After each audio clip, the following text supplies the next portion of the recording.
My name is Sally Blount, and I'm here to welcome you to Organizational Leadership, a specialization brought to you by the faculty at Northwestern University. We're based in Chicago and situated on the shores of Lake Michigan.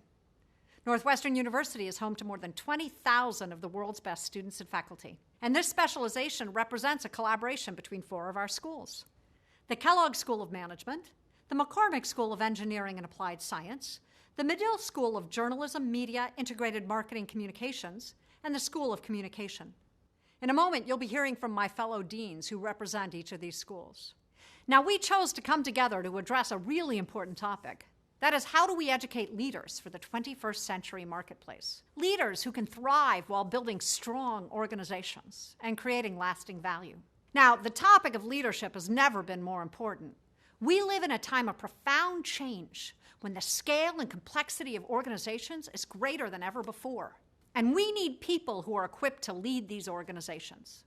I want you to consider how different the world is today than it was just a few years ago at the start of the century.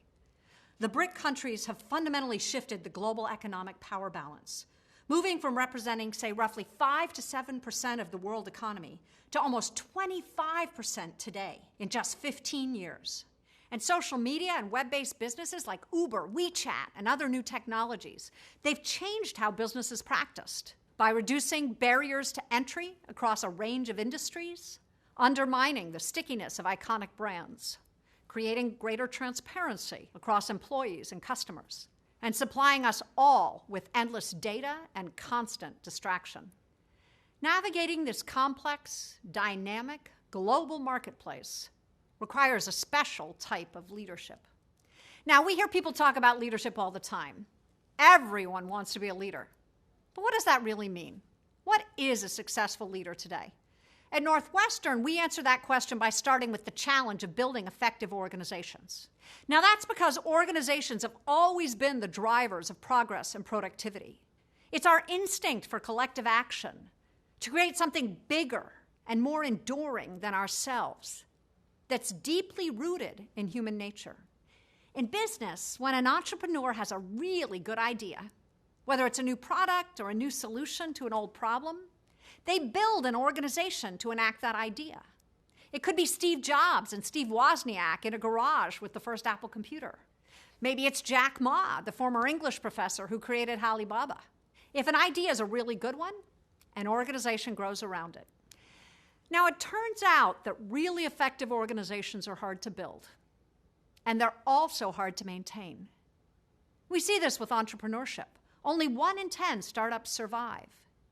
And throughout history, we've seen over and over that large organizations, whether they're in the government, business, the not-for-profit world, they begin to drift as they get bigger and older. They lose their focus, they lose their edge. So in our minds, great leadership's all about the people who know how to build effective, resilient organizations that don't lose their edge. Now, it's important to emphasize that being an effective leader is not about where you sit in an organization, but about how other people view you. The truth is, people determine whether you're a leader, not your title. So great leadership is all about motivating and inspiring other people to bold and effective action. Now, to do that, there are 2 things you need to focus on, and we're going to focus on in this specialization. The first is clarity of purpose. Great leaders bring an unbelievable focus to what they're doing at work and why they're doing it. This is because no matter where you are in an organization, you have to know what your job is and who benefits when you do your job well. You have to be clear about why you go to work each day, what your role is, how you can deliver on it. In a corporate setting, good ideas are those that reflect a deep understanding of customers' needs and goals. Now, this is because in life, every one of us has a customer we have to make happy. Whether it's your spouse, a parent, a child, maybe it's your best friend. And at work, we all have customers all the time, even internally within our own teams. These are the people whose needs we have to consider. So the clearer we are about whose needs we're here to meet, the more focused we'll be when we're at work despite the endless streams of emails, information, and data that come at us every day. The second theme, effective collaboration. One of the great parts of being a dean is that I get to talk to CEOs from all around the world. And wherever I meet these CEOs, whether it's in the finance hubs of London or New York, in the heartland of the US, where we actually make things, or out in Silicon Valley, they all say that the rarest skill is the ability to solve problems by working across traditional boundaries. Now, these may be the boundaries that divide us into functional silos, business units, countries, or cultures. But that ability to cross those boundaries, I call it deep collaboration. It's not about being a team player or even a team builder. It's about being a bridge builder. And it's that ability to collaborate not just in your day-to-day workplace, but across boundaries that surround you. That's critically important. So throughout this specialization, we'll keep coming back to these two key themes: clarity of purpose and effective collaboration. You're going to see these themes emerge from each of the 5 courses that make up the specialization: collaboration, storytelling, social influence, marketing, design innovation.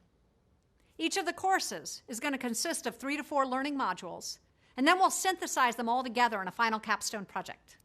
It's going to be an experiential learning exercise that's going to help you reinforce the tools and frameworks that we've introduced you to, while also giving you a much deeper sense of the challenges that face leaders today. So let's recap for a moment on organizations and on leadership. Organizations, not individuals, drive human progress. When a good idea emerges, an organization is built around it. But strong organizations are hard both to create and to maintain. On leadership, it's other people, not your title, that determines whether you're a leader. High-impact leaders both motivate and inspire people to bold and effective action. The fundamentals of leadership: clarity of purpose and effective collaboration. Now, before we get started, I'd like you to hear the perspectives of my fellow deans at Northwestern.